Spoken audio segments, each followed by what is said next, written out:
Okay, let's turn to the last two parts here for Chapter 3. We'll look at some basic accounting practices and then end with taxes here.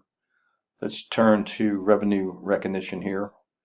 Revenue recognition is an accounting principle under generally accepted accounting principles that determines the specific conditions under which revenues is recognized or accounted for. Generally, revenue is recognized only when a specific critical event has occurred and the amount of the revenue is measurable.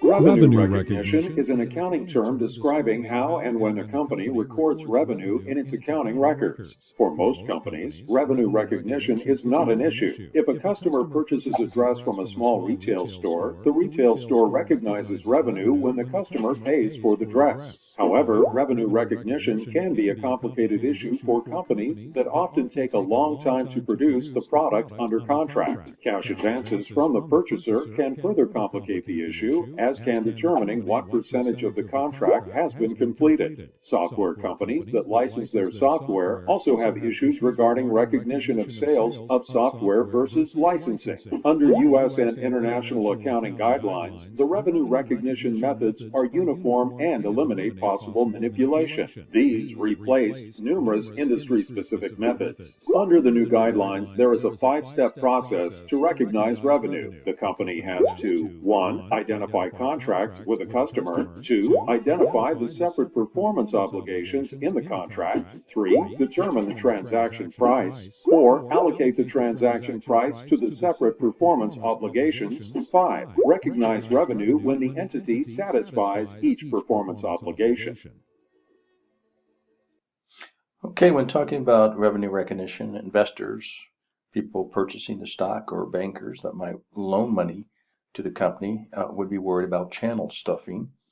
Channel stuffing is a deceptive business practice used by a company to inflate its sales and earning figures by deliberately sending retailers along its distribution channel more products than they are able to sell to the public.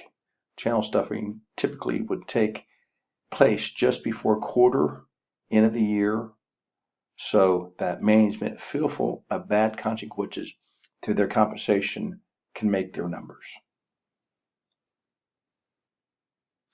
Okay, cookie jar accounting is a disingenuous accounting practice in which periods of good financial results are used to create reserves that shore up profits in lean years. Cookie jar accounting is used by a company to smooth out volatility in its financial results, thus giving investors the misleading impression that it is constantly meeting earnings targets. This reliable earning performance is generally rewarded by investors who assign the company a premium valuation. Regulators frown on the practice since it misrepresents a company's performance, which may be very different in reality from what it proposed to be.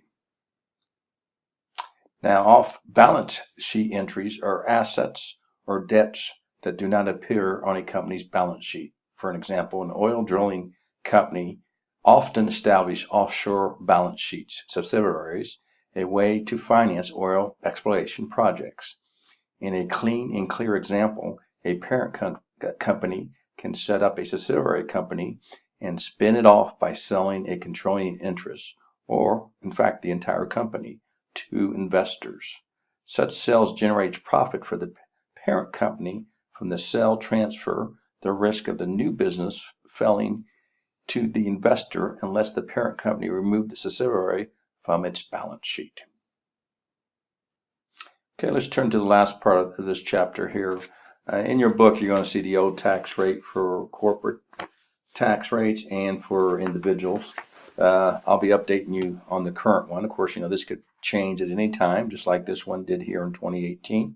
It used to be I would say the average tax rate based on how much income a company made was about 35%.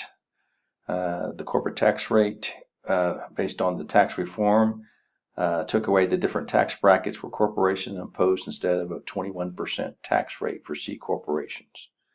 So that's a big savings for corporations.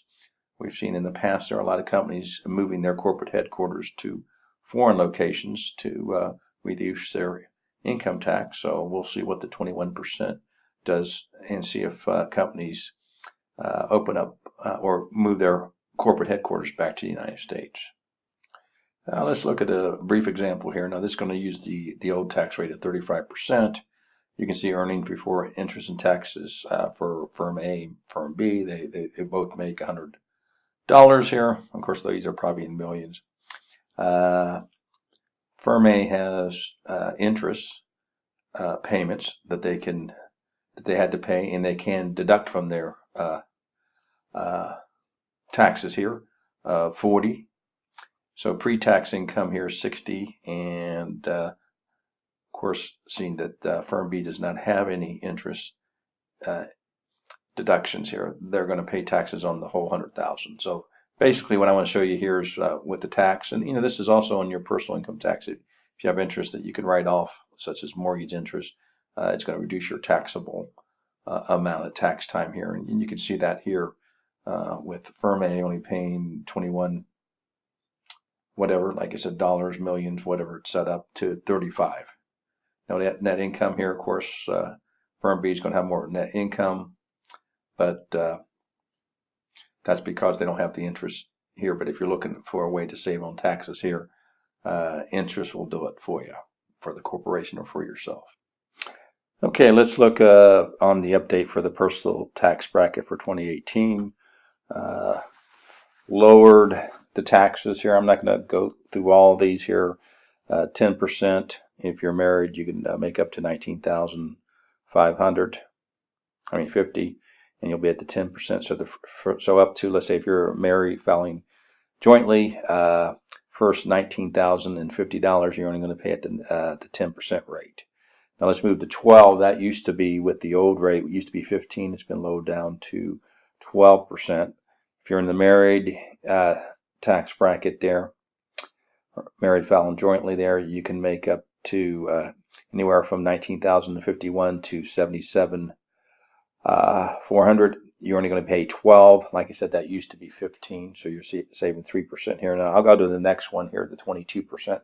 In the old tax bracket there, that was 25%. If you're married, anywhere from $77,401 to $165,000.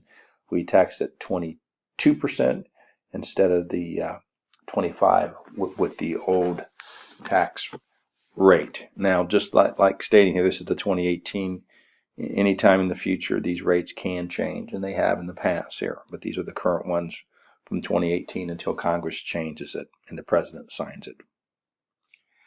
Okay, just continue on with taxes. Taxes have a major impact on financial decisions, not only for companies, but yourself there. Marginal tax rate is that tax that the individual pays on each dollar of income there, and I did the example on the last slide. Average tax rate is the total tax bill divided by income. We do have an example here for you, Now this is using the old tax rate here. So using the old one here, up to $9,275 at 10%, then it figures up to 15% rate, up to $28,375, to 25, up to $12,350. So you come up with a total tax paid of $8,271.25 divided by the total income paid. Now this, of course, is for a single person. And you can see their average tax rate is 16.5%. And there's all types of information that you can look at to do research on taxes here, be it looking for a corporation or the individual. Of course, the IRS website is one of the websites that you may pick, but there's all types of places that you can go to find about tax information.